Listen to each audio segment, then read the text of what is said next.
Alrighty.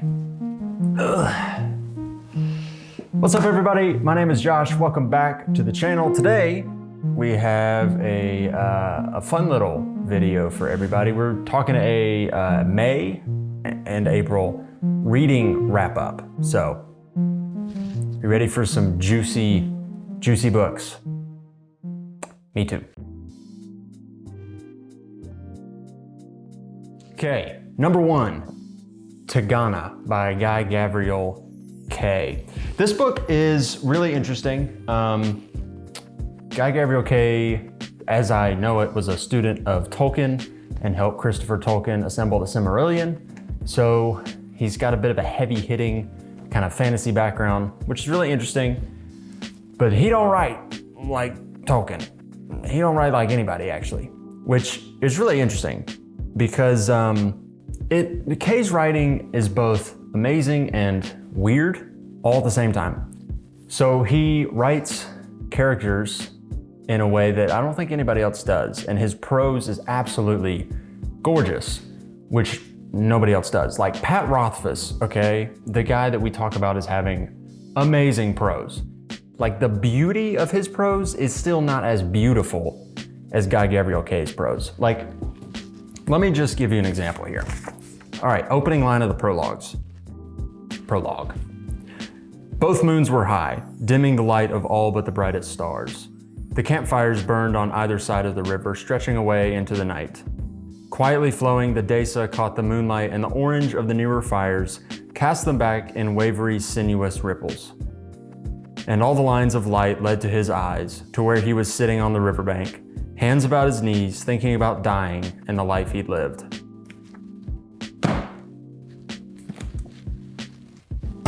So, Tagana. There's a couple knocks to this story. Like, I don't think it's perfect. I did, if I were to give it a rating, it'd be a 4 out of 5. It's gonna be the kind of thing you either love or you hate, but what I got out of that was, at times his characters are overly emotional. Like, sometimes every scene, there's just somebody crying. And that's cool, I guess, but it can be a bit much sometimes. But what he does do is he wraps this story up. Like, the last 2 chapters of Tagana are phenomenal. And he puts a bow on the story that is just magnificent. So Tagana is a book that I probably would not recommend to someone just getting into fantasy. It's the kind of book that if you like classical fantasy or you're a seasoned fantasy reader, I would say read some Guy Gavriel Kay, because there are things to be taken from his writing. Like, his prose is something that I would try to emulate. His character work is also something I would try to emulate. His stories, like the pacing, wow, a little slow, but overall Tagana was a phenomenal read. Next, we have, let's see here, The Man from St. Petersburg by Ken Follett. This one is a thriller. I guess thriller is the best way to put it. Thriller, romance thriller. Yeah. It's about a guy who is tasked by Winston Churchill to oversee negotiations with Russia prior to World War I.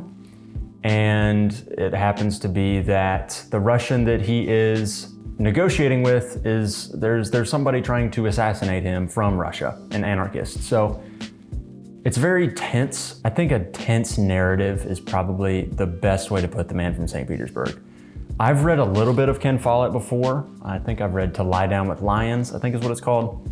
And Follett is somebody that is like soul food. He's a great in-between novelist where, I think coming out of that book, I had just read Tagana and was going into another fantasy book afterward. And Man from St. Petersburg was a wonderful change of pace for me. It's shorter, I think it was like 350 pages, and I read it probably 2 days.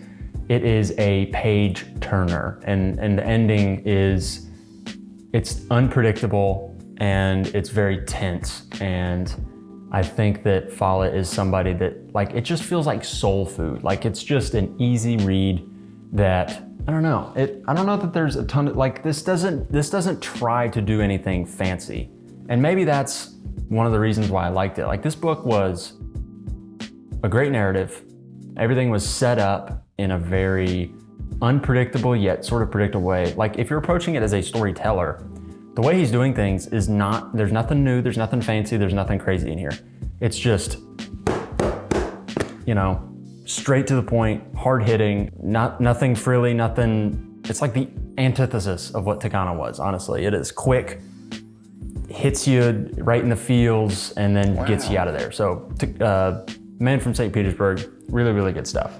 Next one on here is something that I honestly probably would not have picked in a normal, let's put it this way. We were traveling, went into a bookstore, and I was looking around trying to see if I could find a little certain something. You know how you get that feeling like you're going into a bookstore to look for a certain book, but there's a chance that they don't have it. And so while you're in there, you start browsing what you weren't looking to get in the first place. That's where I found All Systems Red by Martha Wells. And this is, I guess, novella number 1 of the Murderbot Diaries.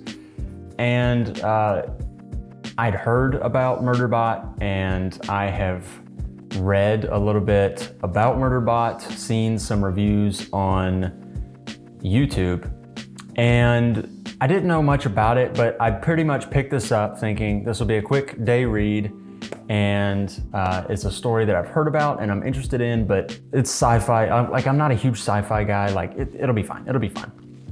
Holy cow, Murderbot is phenomenal. The character Murderbot that Martha Wells creates here is super poignant and super relatable, which is, I think, something that is difficult to do potentially in sci-fi, where there's so much, and fantasy as well, there's just so much that is unrelatable, fantastical, because that's what it is. But Murderbot is a character that, the emotions that Murderbot feels, which is weird because it's a robot, and I guess that's the irony of the whole thing. The feelings that Murderbot feels, I have felt. The motivations behind what Murderbot does and says, I have felt those exact same emotions. And I think Martha Wells captured a character here that is really fantastic and something that I haven't read before. This would be a great introduction to sci-fi for somebody, I think. If they haven't read hardly any sci-fi before, I would hand them All Systems Red, say, go for it. This is great stuff. So, All Systems Red, 5/5, amazing. Red Seas Under Red Skies by Scott Lynch. Book 2 of the Gentleman Bastard sequence continues where Lies of Locke Lamora left off. Honestly, Lies of Locke Lamora is probably, it may be my favorite fantasy novel ever written. I mean, that book can't do anything wrong at all to me. That Lies of Locke Lamora was incredible. And Red Seas Under Red Skies picked up right where Lies left off. And it wasn't quite as good as Lies of Locke Lamora, but the characters are very much the same. A lot of the beats, the emotional beats, the story beats are hit in a similar way that Lies was. This one is just, it feels like Lies adjacent. And maybe it's just because books like Locke Lamora are just so difficult to replicate, even for the author that obviously created it. Red Seas is I think it's a great novel. Problem is, I read it immediately after reading Lies of Locke Lamora and was comparing it to its predecessor the whole time. Reading Red Seas, I was expecting a feeling like what I got reading Lies of Locke Lamora, and I didn't get the exact same feeling. And so, in some sense, I was probably slightly disappointed with how Red Seas turned out. But that's not to say it was not a phenomenal book. If you enjoyed the tone of Locke and Jean and the Gentleman Bastards, you'll love Red Seas Under Red Skies. It still has that same wry wit, that laugh out loud moments. They're all throughout this book, but the pacing is a little bit slower for my taste based on how I felt while reading it. But there is still that similar twist at the end that really kind of is surprising and is really well done by Lynch. There's a couple of those throughout the story that are really, really well done. Red Seas, I'd probably give it, a 4 out of 5. Lies was a full 5. If you could give it 6, I would do that. But Red Seas Under Red Skies, a really great sequel to Lies of Locke Lamora, and I'll be reading Republic of Thieves here soon.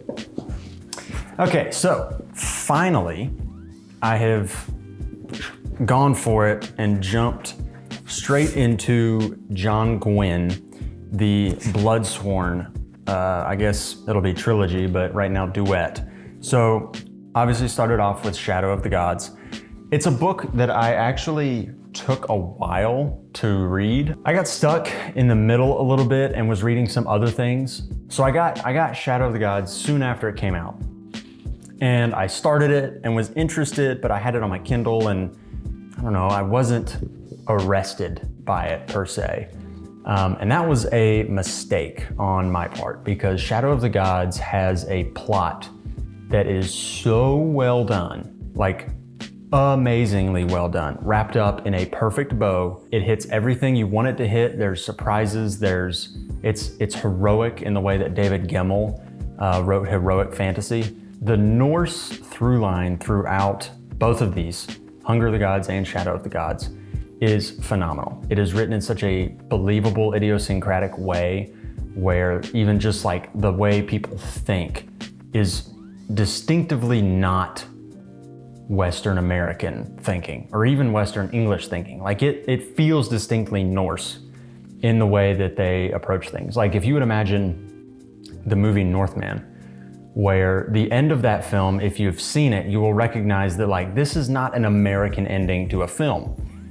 In a similar way, Shadow of the Gods, and I'm about halfway through Hunger of the Gods, they are not American stories. They are Norse feeling stories. They're Norse inspired, but John Gwynne has captured the aura of, I think, the Norse in these books. And I'm really excited to finish Hunger of the Gods. I'll be doing that soon. And I'm incredibly stoked to see how he wraps up this series. The characters, Elvar, Varg, Orca, are phenomenal. And Orca is so awesome. Like they're all awesome, but they're all awesome. Like at moments, they all have moments in the story where you are crying with them or just like cringing because they're doing such just like bloody killing.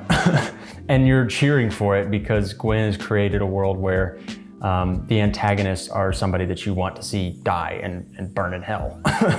And at moments, the protagonists get a chance to do a little bit of that. So John Gwynne, tip of the cap to you, sir. Shadow of the Gods and Hunger of the Gods so far is phenomenal. That has been my, I guess, past couple months wrap up of what I've been reading. What should I read next? That is the big question. If you want to drop that in the comments below, tell me what I should read next, what authors I should be reading next. I've got my eye on a little bit of Joe Abercrombie, a little bit of Brent Weeks. I just saw Brent Weeks announced a Night Angel book coming in 2023, so I picked up the first of the original Night Angel trilogy, so I might be getting into that soon, but we'll see. Let me know down below. If you enjoyed the video, leave a like and subscribe to my channel where I do more about reading, writing, and personal development. I will see you all in the next video.